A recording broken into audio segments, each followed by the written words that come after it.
Olá, meus irmãos que estão aqui no canal Descobrindo as Leis do Universo. Novamente vamos nos debruçar sobre esse tema interessante. Estrela? O que é essa estrela em Números 24? Vamos analisar? A gente estava analisando muita coisa de números. Se vocês perceberam a lucidez que o autor evoca. Ele está vendo algo claramente, no contexto total de desesperança de Israel. Um rei pagão pede para um profeta ganancioso, amaldiçoar Israel. Balaão, esse profeta, ele de repente chama a inspiração do Senhor. O Senhor utiliza ele, falando, apesar das suas ganâncias, Deus olha para ele e fala: agora você é meu servo, você vai me obedecer. Você sempre foi meu servo. Então que tal me obedecer de verdade? Ele faz o contrário, desafiando o rei e desafiando a vida do próprio Balaão. E o profeta o quê? Olha a frase dele, prostro-me, porém, de olhos abertos. Ele não está cego, ele está vendo. Ele é o homem de olhos abertos no capítulo 24. Ele não é Balaão. Balaão é um nome legal, esse nome aí, mas eu não sou mais Balaão, eu sou o homem de olhos abertos. Eu estou vendo e eu tenho que revelar isso para você, é a coisa mais importante. Então ele de repente vê uma estrela. A palavra estrela, Kohab, ela lembra as promessas de Deus a quem? A Abraão, Abraham, Avino, e tem as estrelas do céu, né? A promessa das estrelas do céu. Você consegue contar as estrelas do céu, Abraão? É muito legal esse texto também. O futuro distante que a gente viu no vídeo anterior, falando sobre esse capítulo, ele é de um tempo onde finalmente a promessa divina se cumprirá e Israel será como as estrelas. 1 Crônicas 27 e 23. A gente tem a menção do cetro. A menção do cetro. Uma estrela e um cetro. O cetro tem a ideia de realeza na Bíblia, tá? Em todos os lugares, na verdade. É outra forma de sugerir que o evento da visão de Balaão acontece no futuro. Essa profecia é tão fenomenal que muitos estudiosos críticos entenderão que é um vaccinium ex eventum. É latim, né? É um trem chique de falar. Quer dizer que é um evento futuro, posterior, escrito para pretender ser profético. O interessante é que na literatura bíblica usam isso de arrudo para dizer que profecia é falsa. É mais um recurso literário para dizer que algo é falso. E a pessoa força o texto a ser falso só porque ele quer que seja falso. A gente vai ver isso nesse texto. A mesma coisa aconteceu. Até agora Israel não tinha rei. Quer ver qual era o rei do texto? Deus. Você pode até ver nesse texto. Deus é o rei. Mas tem ideia de um rei. É uma época que o rei vai existir, né? Ou que pelo menos o rei já passou pela terra. A ideia de rei já necessariamente existe. A imagem da estrela não diz respeito apenas à ideia de uma promessa, mas o destino do futuro do povo de Israel. A metáfora para a estrela, no nosso contexto, ela também tem a ideia de outra função que não apenas representar o povo. Na verdade, olha que legal. Olha como é que é legal em narrativas que trocam para profecia e tal, mas em narrativas é importante ver as metáforas. No verso 23, no capítulo 23, no verso 10, capítulo anterior, diz assim, que Israel, povo, deixa eu ler esse texto, vamos ler com vocês, olha só. 23, verso 10. Quem contou o pó de Jacó? Jacó é comparada com pó. Mas desse pó vai sair uma estrela. Jacó acaba de ser comparado com pó. Isso é o contexto anterior. De repente aparece uma estrela desse pó. Olha a linguagem. Desse pozinho, um pouquinho aqui, esse tiquinho aqui, sai uma estrela. Esse governante que aparece aqui, pela metáfora, vamos seguir a metáfora do texto, uma estrela que nasce do pó. E a metáfora astronômica é fenomenal também, tá? Ela é muito legal. Lembra aquela frase que todo mundo fala, gosta de falar, até eu gosto às vezes, do Carl Sagan, o pai do ponto azul do universo? Pois é, esse pozinho aqui gerou uma estrela enorme. Essa é a comparação. Deus está te comparando com pó.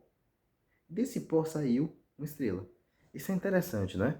Essa identificação é ainda confirmada por outros fatores e metáforas que a gente tem no texto, de estrelas. Ele também é representado para usar seres divinos. É uma metáfora conhecida. A gente vê em Daniel 8:10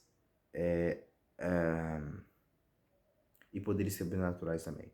Daniel 8:10, Jó 38:7, Isaías 14:13, Amós 5:26. Tá bom? É também digno de nota que em outras ocorrências bíblicas, onde uma estrela no singular está implícita, ela sempre conota uma referência a algo sobre-humano e de ordem divina. A gente tem Isaías 14, a gente vai analisar esse texto no canal também, tá? E Amós 5:26. Nesse pensamento, o texto que a gente está analisando, Números 24, verso 17, não se esqueça qual verso a gente está analisando, porque a gente vai fazer algumas comparações. Ele está ecoando Números 23, 21. E não é muito complicado de perceber isso, até porque é a mesma história. E é interessante como o autor está empregando as estruturas parecidas. Olha só, vou ler o texto em paralelismo, né, que tem a parte 1 e parte 2. Ele está em paralelo. E vou ler o paralelismo do nosso verso. 23, 21. Olha só. Ele não observou iniquidade em Jacó. Ele não viu maldade em Israel. Eu o vejo, mas não agora. Eu o contemplo, mas não de perto. O Senhor, seu Deus, está com ele. E o grito de um rei está entre eles. Uma estrela sairá de Jacó. Um cetro se levantará de Israel. Percebeu? Ele é um pouquinho diferente, lógico. Mas a estrutura é parecida. Você fala, olha só. Você fala de Raar. Veja a mesma sequência. Jacó, Israel. Fala de Jacó, fala de Israel, fala de Deus. Jacó, Israel. Ver. Ver são sinônimos e seus sinônimos são parecidos. Observar e contemplar.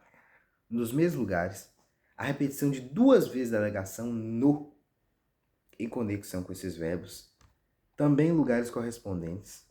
E a mesma referência a realeza em lugares correspondentes. Rei e cetro. Todas essas correspondências de palavras da estrutura sugerem que um verso, uma estrela sairá de Jacó, corresponde ao verso o Senhor, seu Deus, está com ele. Então, essa estrela que sai de Jacó é uma menção comparada. Olha que detalhe, isso aqui é fenomenal, tá?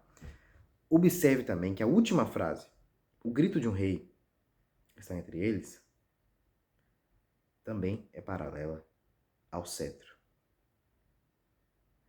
O Senhor Deus é o paralelo ao rei de Números 23, 21.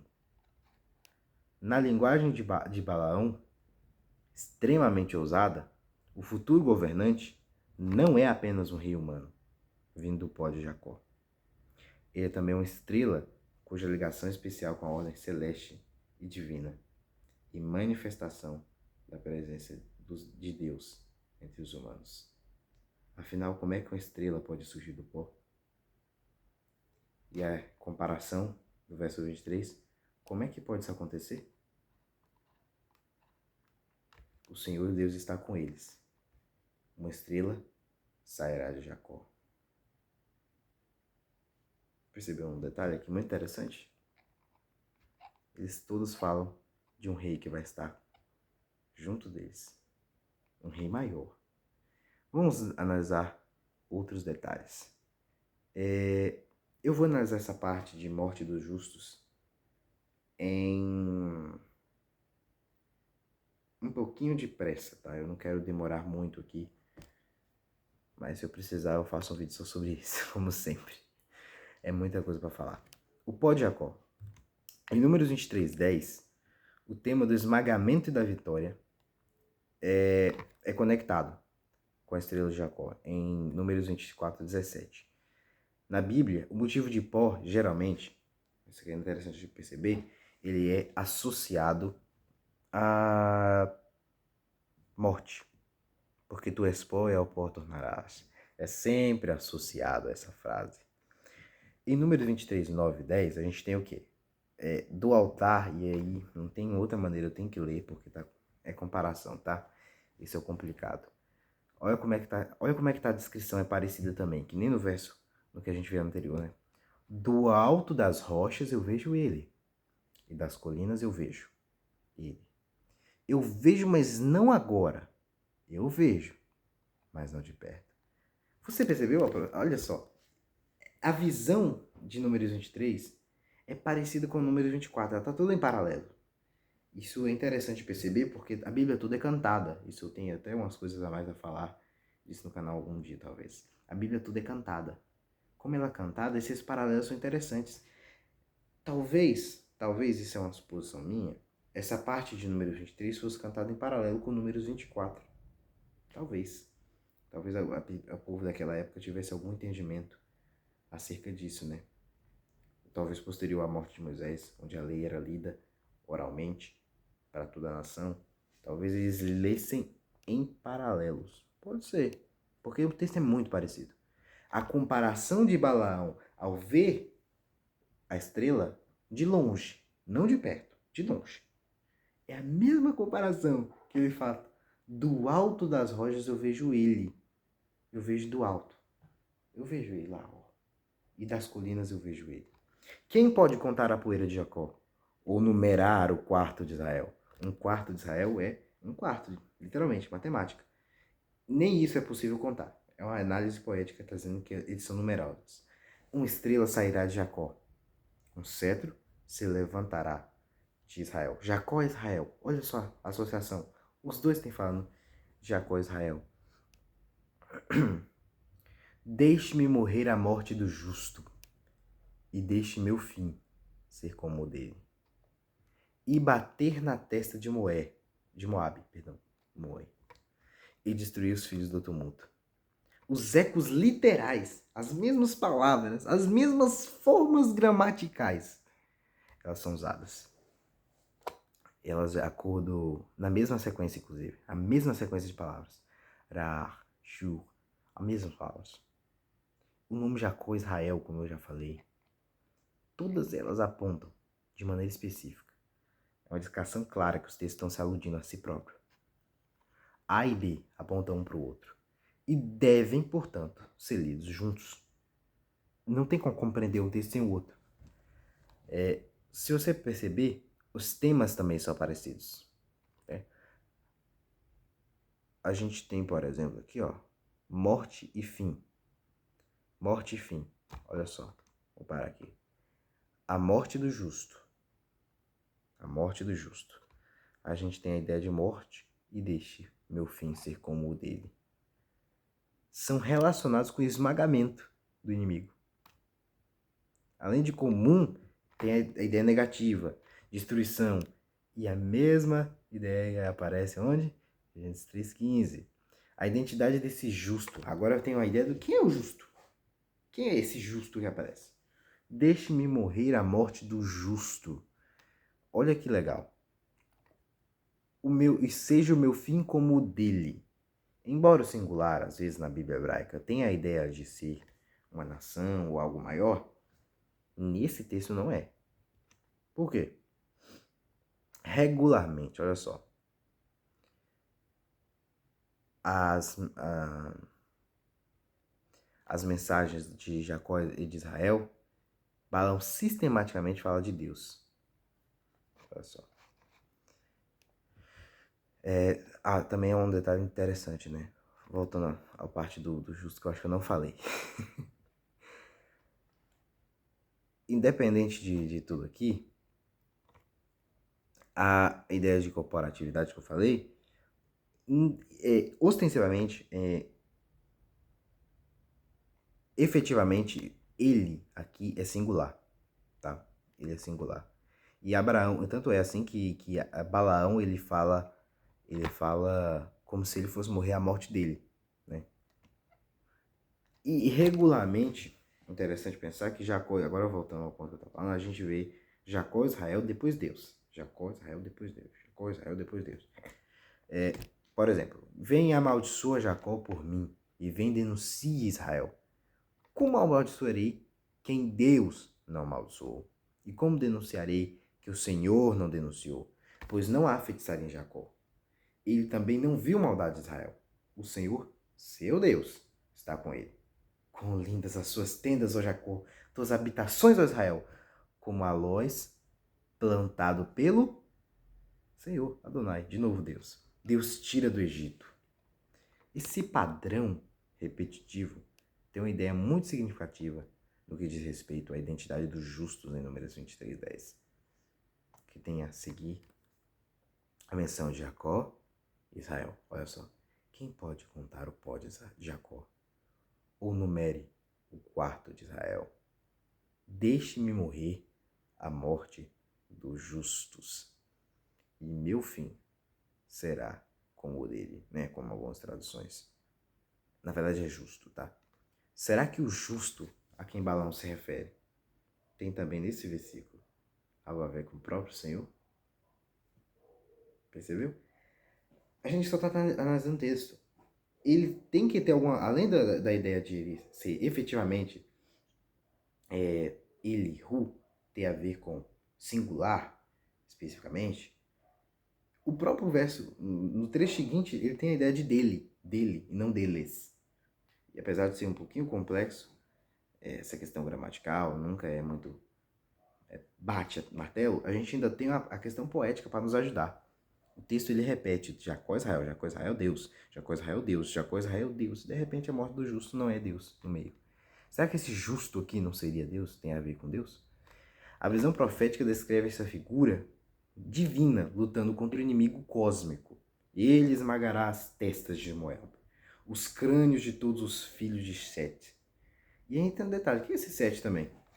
Esse Sete, ele tem um negócio aqui, né? Ele talvez, eu entendo assim, tenha a mesma ideia de Moab. São identidades comparáveis. Ou povos vizinhos. Ou pode ser também o mesmo nome para Moab. Mas eu entendo como dois nomes para o mesmo nome, né? Porque ele tem um paralelismo, né? Jacó, Israel, Edom e Seir. Essa identificação de Sete com Moab também acontece em Jeremias 48:45, quando ele diz as duas entidades em paralelismo. Lembrando, Jeremias, a gente já falou na série de exegese, mas a gente analisou justamente Obadias. Jeremias 48:45 também é paralela a Obadias. Lembra que eu falei dos autores que falam da mesma coisa? Pois é, Jeremias estava na mesma época falando da mesma coisa. Pode também entender, tem essa possibilidade, que sete é normalmente traduzido por sete mesmo. Sete no português como um número. Como alusão ao terceiro filho de Adão. Talvez uma referência ancestral à sua humanidade, já que ele deveria tomar o lugar de Abel, né? E seguir a linhagem de Adão. É uma interpretação também que foi feita ao Targum aramaico. Só para a gente olhar o texto de novo, não se esquecer do que a gente está falando, a gente está falando isso aqui, ó.